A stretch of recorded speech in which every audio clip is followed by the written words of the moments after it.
This is Paul Turner, the Immigration Barrister to Imperial Chambers. This afternoon is rather late broadcast, but it relates to Toeic. I say that as I've just recently seen someone who's come in who is still suffering the problems of a Toeic related problem many years ago. He being one of the number of individuals who secured admission on the basis of a proper English language qualification degree, but who had previously sat a Toeic exam and who the Home Office had then informed his current university that he'd previously sat a Toeic exam, with the result that he lost his place. So Toeic still continues to haunt people to this day. Not only that, but the Home Office is still, continuing to refuse on the basis of Toeic, and are still carrying out and defending the appeals. Now, the last occasion I went through the PAC report, which was very damning in respect to the Home Office, and I won't repeat all of that.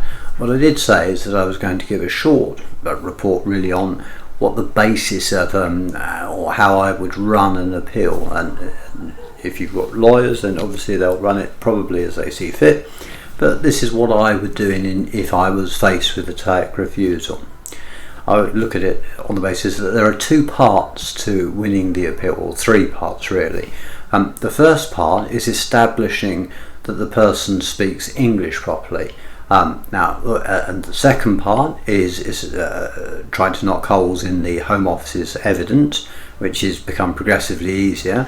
And the last part, and probably the most important part, is ensuring that your representative at the appeal, if you're at an appeal, is fully aware of all the relevant Toeic material and is fully aware of all the relevant arguments. I still see determinations where people have been represented by people who really don't know the issues, and you end up with a refusal where there should never have been a refusal, or where people just don't understand the law, let alone the facts and the background to it.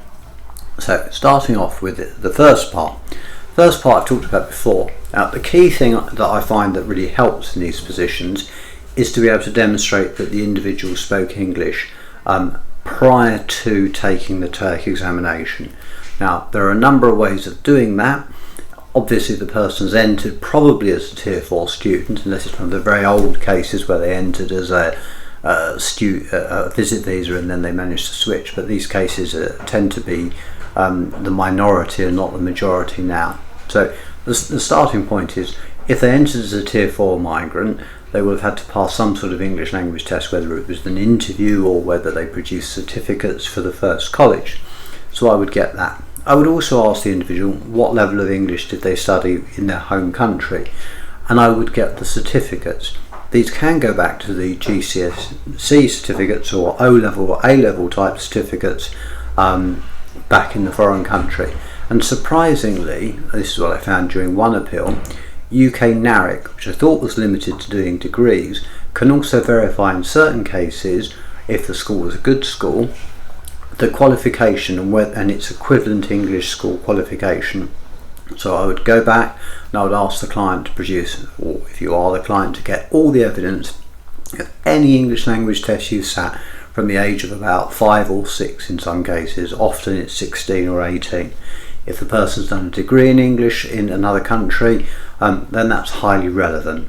Then I would also see what they've studied in the United Kingdom prior to doing the Toeic exam, and I would get that evidence together. And then if they've passed, they sat the Toeic exam in say July, and in say September they've been awarded a degree, say an MBA or some other degree, I would also submit that into the bundle, because it's highly unlikely that somebody would need to use a proxy and then 2 or 3 months later get an MBA. They'd have to be a very fast learner of English. I would compile those documents. Then once I've got those documents, if they've sat any further qualifications, I would include those. But those post-date, or if they're a long way in the future or past the Toeic exam, they'll carry less weight. Also, importantly, if the person was working during their time in the United Kingdom prior to the Toeic exam, I would get evidence of their work. because if they were working for, say, Tesco's or Sainsbury's, or they were working for the PwC, then I'd produce evidence of the employment, because obviously they would be speaking English, and that's another factor that the judge would then have in mind. That deals with the evidential side of things. I then obviously make sure that the statement that's prepared covers their knowledge of the English language. Make sure that they deny the fact that they cheated, and explain the circumstances of the test and any details around the test, and also makes clear that they are cognizant of doing exams, and I'll come to that part in the representations. So that's the first part of it. The second part of it really relates to the Home Office evidence and knocking holes in it. Now, the Home Office are still relying upon the various statements from Millington and various other statements and evidence. If you study properly the APPG report, the NAO report, and most recently the PAC report, it's possible to put together an argument, and I would recommend that you use a lawyer, and you get the lawyer to make a skeleton argument, because in a skeleton argument they can set out your exams that you've done prior to the Toeic and shortly thereafter, can set out your work experience, your knowledge of the English language, perhaps you have an English partner, all of that which will show that you could speak English, stressing also of course the fact that you've sat exams.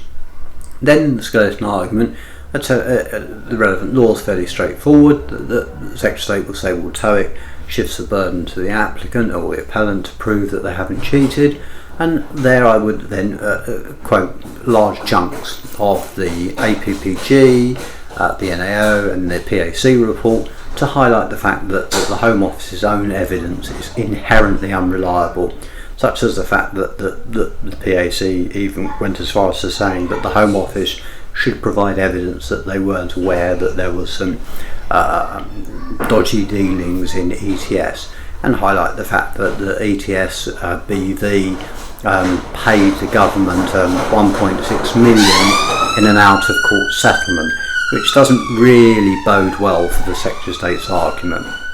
And then there are various other flaws in the Secretary of State's evidence that I would highlight. Quite a lot of flaws, in fact. So having done that, and having prepared a skeleton argument, a statement, collated the evidence showing that the person could speak English prior to and immediately after the test, and showing that they could sit exams, then comes the day of the hearing.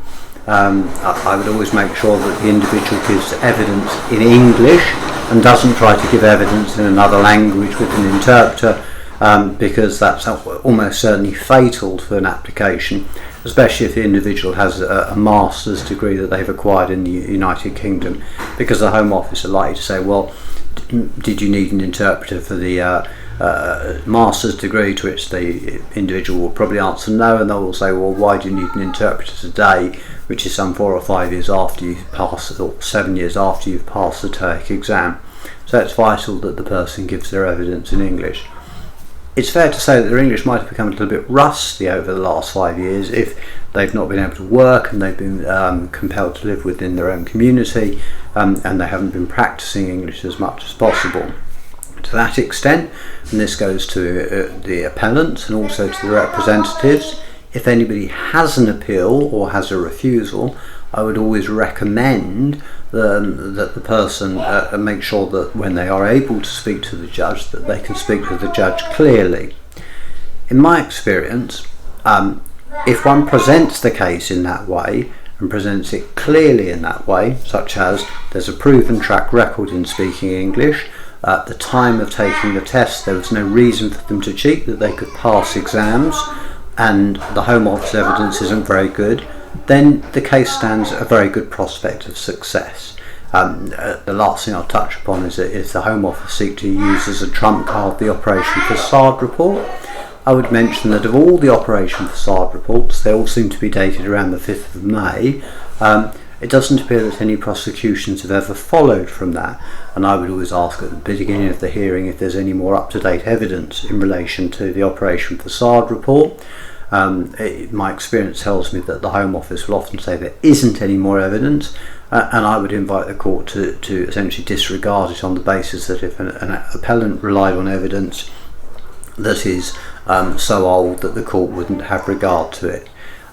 To a lesser extent, and this is really where I end, just being able to speak English as at the date of the hearing of itself is not likely to be able to persuade a judge. It might well be able to persuade a judge because the Home Office evidence is so discredited, but it's entirely possible that the Home Office could say, well, you've had 7 years now to perfect your English, and there was no evidence that you could speak it at the relevant time. These are essentially bullet points, and it's really a summary of how I would run an appeal from start to finish. So far I've been fairly successful with applications that I've done in Toeic appeals, and whether that's because all my clients are excellent, or whether it's a combination of the cases being well prepared, or a combination of all of them, I can't really say. What I can say is that if you have a Toeic refusal, it must be dealt with seriously, you must prepare it properly, and you must use a lawyer. I would never ever advise anyone to try and deal with an appeal, or let alone an application on their own, given the fact that the immigration rules and law are complicated and are constantly changing. I hope this video, which has gone on for a fair bit, is of some use for those that are still facing problems with regards to Toeic.